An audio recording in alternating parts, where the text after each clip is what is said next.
Are you planning your first trip to Washington, D.C.? Well, get ready for the ultimate first-timer guide to Washington, D.C.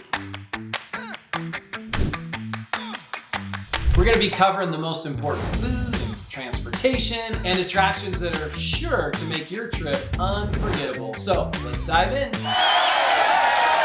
First up, let's talk about food. Washington, D.C. has a very rich culinary scene, and we've got some fantastic spots that you need to try. What are some of your favorites? Well, if you're gonna give it to me, I'd have to say Ben's Chili Bowl. It's kind of a DC icon. I agree. Tons of history. I mean, like lots of history. We've had presidents that have eaten there, celebrities. Movie stars. I'll just put it this way. It's one of those that you can't miss it. They even made it like a DC-opoly, like a Monopoly board, and it's even one of the squares on the DC-opoly. Oh, that's so when you know. Is that they've arrived. But I mean, when back in the days when there was protests and kind of fighting between cops and the protesters and so on, they would protest and fight during the day, and then they would be ending up winding up at Ben's Chili Bowl for half smokes and chili in the evening together. So you gotta go there. Another fantastic place for you to try Which one? Oh, Ambar. Oh my gosh, they have this amazing brunch. It's Balkan inspired, if I remember correctly, right? Mm-hmm. But it is amazing because the plates are unlimited. Like you get like a window of time that you can go. I think it's like 2 hours or something, and it's for like as much food as you can eat. And they just keep bringing you all these little small plates, and it was good. Yeah, it was good. And then I think you have an option to do like a bottomless mimosa. Oh yeah, you can add alcohol for another 19 or 15 bucks. It was like $14.99 or something like that. Yeah. I mean, it was so delicious and super affordable. What are your thoughts? I think all that with food and drinks would be like $50 a person for brunch, and I think they put it like a 2-hour limit, with the alcohol, so you don't just sit there and drink all day. But yeah, no, it was really good. A lot of variety of food. They keep it coming. In fact, we had to kind of say, hey, can you just slow down the pace of the food? Like, we still want the food coming because I'm a big eater, but man, I would be eating and have plates and they're dropping more plates of food. And I go, oh my gosh, I'm feeling rushed. And they were super kind of like, absolutely, no problem. You just let us know when you want the next ones. And you can order everything on the menu if you want. Yeah. It was awesome. It was like kind of like an eater's dream. Another place that you have to check out, but you have to wait till like the very end of your day, like after dinner and everything, and it's dark outside. I know where you're going. Okay, so you have to go have drinks at the View, which is spelled V-U-E. And it's at the top of the Washington Hotel. Which is kind of kitty corner around the corner from the White House. Yes. Gives you phenomenal views at night. Amazing views. You can see the White House, you can see the Washington Monument, all the building. Oh my gosh, it was beautiful. And the drinks were phenomenal. Kind of on the pricey side, but totally worth it. Right? Yeah, you're paying for the experience and the ambiance, and at night they actually turn the lights on the different monuments. Washington Monument's all lit up, and White House. And then I think someone pointed out in the long range view, this is how long the views are from that high, is you can see the tomb of the unknown soldier, which is over in Virginia. That's right. You can see all the way to Arlington from there. Yeah, I was like, so wow. Cool. So definitely something put on the list as a fun thing. Here's a tip: get a reservation, because when it's nighttime, it's kind of one of the places to be seen. Miracle! Miracle! Miracle! And DC has a lot of those where, it's a place where you want to be seen and so on. Yeah. So get a reservation, get it when it's already dark so you can take advantage of just all the lit up monuments and just the view and the vibe. Yeah. Definitely worth it. So I gotta bring up the aspect of dinner. And if you're gonna go to, we love food. So if you're gonna go to DC, right? And what's really interesting, we're riding in Ubers and Lyfts and taxis, which by the way, go check out our thing, All Things Transportation in DC. But it was uncanny how many times it was mentioned about Ethiopian food. Without Ethiopians. A number of our drivers were Ethiopian. Yeah. So I'd had Ethiopian food before, she had not. It's really, really good. And so we went to Char Char. It's C-H-E-R. It's one of the highly rated restaurants and so on. I did a bunch of reviews and different things, read the comments down, and like, oh, that's good. And it was really good. It did not disappoint. You can eat inside, it's very tiny. You can eat outside, it's also tiny. Very tiny. Outside seating, we like that. There we you go. You know, right on the street. But man, it was really cool. The food was phenomenal. We got the large sampler platter, and then you got the sponge bread. And so you kind of, you know, the experience, you eat it with your, takes the sponge bread, eat it with your hands. And do you like that, babe? I did. I like. Because normally you don't like eating with your hands, but I this like one being you dirty. like being dirty. Anyway, so go definitely check out Ethiopian food, whether it be Share or some of the others that are highly rated. I would go. Okay, so as you can see, just DC's food scene is super yummy and diverse. So be sure to check out our other video, the Washington DC Food Tour, to learn more details about all the other places that we went to. So transportation. Now, let's figure out how to get there. That's the thing, right? Getting around DC is a breeze if you know how. Here are our top transportation tips. Okay. So Metro Pass versus pay per trip.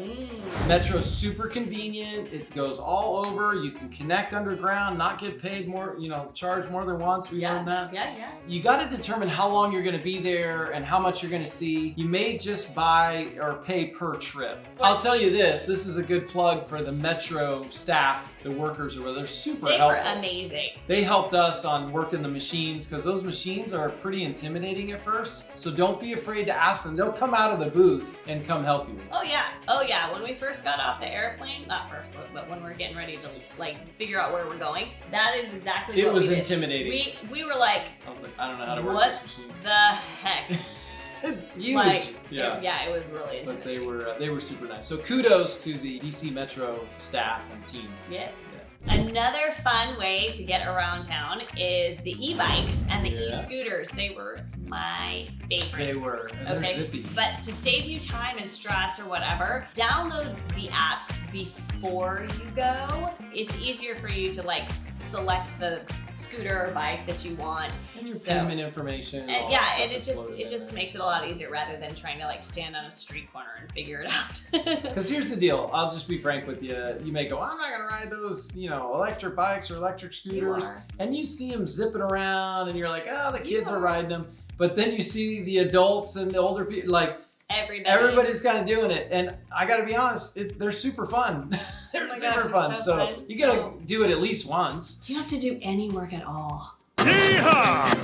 Right! It's amazing. Another option would be the capital city bikes, which are not the e-bikes, they're the red bikes, and those are your pedal bikes. They're much cheaper, they're everywhere. So, you know, if you want to do the pedal bike, but the e-bikes, they let you pedal too. So anyway, check it out. It's a very friendly, bikeable, and scooterable, if that's a word, city. Price-wise, it's probably not much different than getting an Uber. All right, and lastly, be prepared to walk. Whether you're riding a scooter or Metro or this, you're gonna be walking all over these museums and they're huge. You're gonna be walking to the monuments and botanical gardens and all this. You're not riding a scooter through there, they'll let you. So you're gonna be putting a lot of steps in. So make sure you got comfortable shoes. I mean like comfortable walking shoes, not fashion. And bring Advil. And bring a Advil, right? So comfortable shoes are a must. DC's very walkable. It's not a huge city, but I'm telling you, when you factor in the museums and the monuments and all that, Tidal Basin. How many did we walk? How many steps, babe? Almost 124,000 steps. That equates to like 56 miles. But we were also using the Metro and the bus and the scooter and the bike and Ubers and Lyft and taxi. We did everything. Check out our video, all things transportation, DC transportation or what have you. Is it how to get around? How to get around How DC. to get around DC. Yeah, make sure you check that out in our playlist or the. Yeah. And now let's get to the attractions. That's why you're going to DC, right? So these are some of the, we feel you can't miss kind of things, right? You need to go see them. Obviously the monuments and Tidal Basin, right? So you got Lincoln Memorial, Washington Monument, you got Thomas Jefferson. I will tell you, oh, and then Martin Luther King, and that's at the one side of the Tidal Basin. On the other side is the Thomas Jefferson.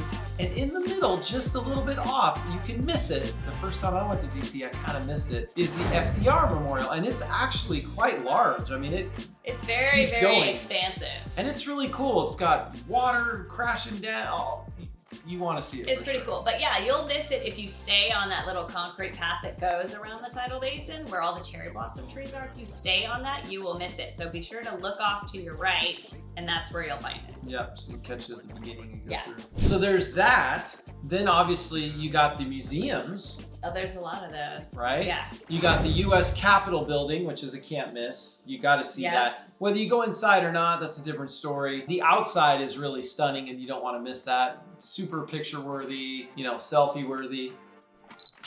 My love is doing it again. He has left me, abandoned me, and there he is, out in the middle of a field. He just is taking random videos everywhere he goes.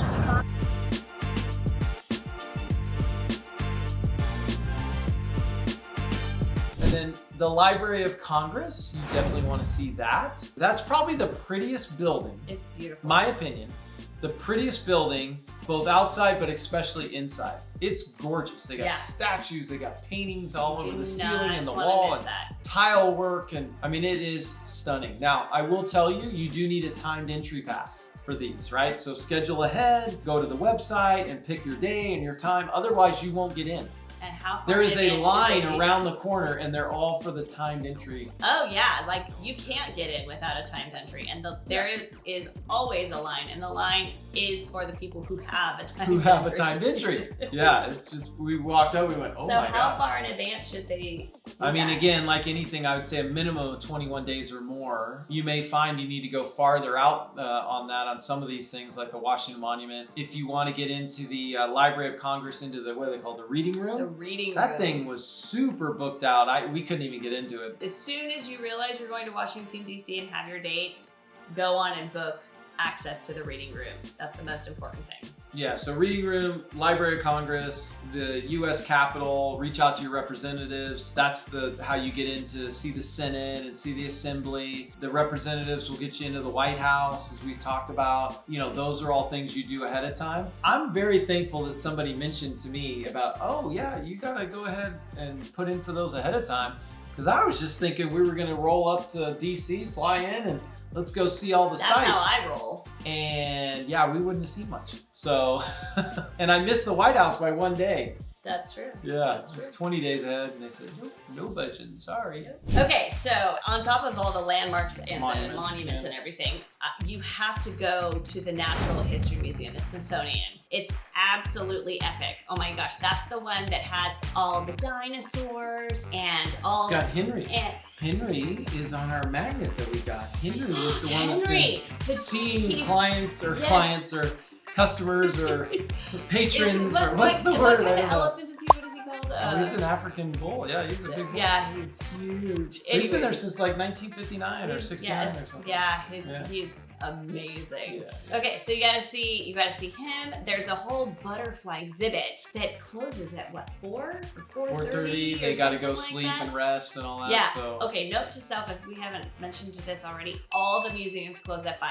All of them. And they give you like 30 minutes to exit, but you know, like 5 is closing and they start ushering you out. So when you're at the Natural History Museum and you want to see the butterfly exhibit, because they all like land on you and everything, you want to make sure, just double check when you first get there, ask them what time it closes, because you want to make sure that you get there before it closes. And then there's like the mineral and gem exhibit. Man. Oh my gosh! The Hope Diamond. Oh, the Hope Diamond. Titanic.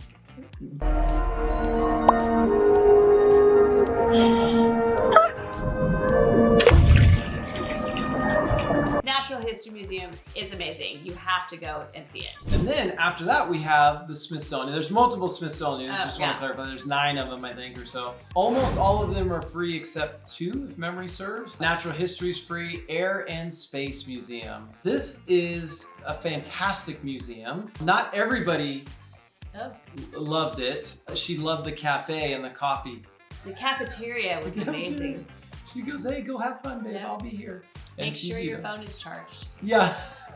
But anyway, hey, all kidding aside, have all your games downloaded. The Wright brothers who discovered flight at Kitty Hawk, they have the actual airplane there. I can't remember the name right now. But anyway, literally the actual plane that they flew is right there. You can look at it. To me, that was just mind-blowing. And then, you know, they got like the history of flight and all the different airplanes and, you know, where we are now and simulators, and then space, right? They got the capsules from the Apollo missions and spacesuits. Cool. You know, I mean, it's just. I think I saw that before I went to the cafeteria. Yeah, then you plumb tuckered out after that. I was so tired. Yeah. Again, timed entry. You need to get one for there as well. The natural history, you do not need a timed entry. No, you could just walk in that one. Yeah. Yeah. If you're gonna go to DC, it's not complete unless you go see the White House, right? You gotta go see the White House. That is Did true. you know that you could actually tour the inside of the White House? I didn't know this. Someone mentioned it to me. I went online, tried to figure out how to do it. You got to get a hold of your representative, your local representative in your area, Assemblyman, section, county, whatever, however they break it down. You got to do it 21 days in advance, minimum. Or more, yeah. Right? 21 days or more in advance. I was 20 days. I missed it by 1 day. And I know our representative, and I pleaded, and I go, hey, you know. I really wanted to see He would the not inside. budge. Just saying. I know, my love. I know. It's okay. He would not, he goes, look, my hands are tied. I would do it, but we cannot do it. It's 21 days. So you'll just have to do it next time. He goes, but I can get you passes for the US Capitol and get you in the Assembly and the Senate. Yeah, Which, that again, was so you got to reach out to your representatives to get that as well, but it's well worth it. Right? You know, where you actually get to sit in do there. the gavel and Yeah. where they're there, Speaker of the House, and you're like, oh my gosh. And if they're in session, then you actually get to watch them. They weren't in session when we were there. No, but we're it told you could actually listen in when they're in session. Yep. Order! Order! How cool is that? Like now would be the coolest time. Right? Okay, so if you're tired of concrete And and marble. granite And granite. and marble, then you have to go check out the Botanic Garden that's right next door to the Capitol building. It's absolutely stunning. There's like a building that's like the conservatory part of the garden, and then there's the outside grounds of the garden, which both of them are absolutely stunning. However, the inside conservatory part is just like all the other museums, and it closes at 5. So don't be late like we were. Reasons to plan ahead. It's after 5, so we can't get inside at all. What time is it? It is 5:15. Oh my gosh. 5:15.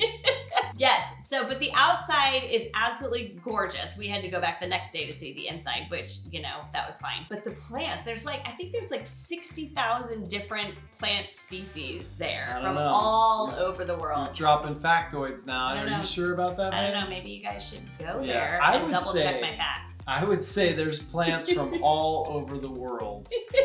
I don't know how many Okay. species, but it's incredible. And what I would tell you is you might want to check out our other video that we did, which is the scavenger hunt by Yeah, that was fun. ChatGPT. That was fun. And one of the items on the scavenger hunt that, can we call her she? Sure. ChatGPT, she formulated for us was that we had to go pick our favorite leaf of a plant. And the key really was that we had to both agree. That's what made it difficult. In fact, we left it up to our voters, or to our viewers to vote. So go check out the video and go vote. Tell us which one you think is the best. Yeah, there's some pretty awesome ones. Yeah. As you can see, DC is full of incredible sites. So be sure to check out our video, Washington, DC, $100 couples challenge to add some more fun and That spice was to your fun. trip. $50 a person. Yeah. That was for the day. Yeah, it was awesome. That was awesome. Guys, thanks for watching. If you enjoyed this video, give us a thumbs up, hit that like button, subscribe button, smash the notification button, as they say, and stay tuned for other adventures where we give you tips and tricks and money-saving hacks and just fun stuff about travel. All right, guys. See you next time. Bye-bye.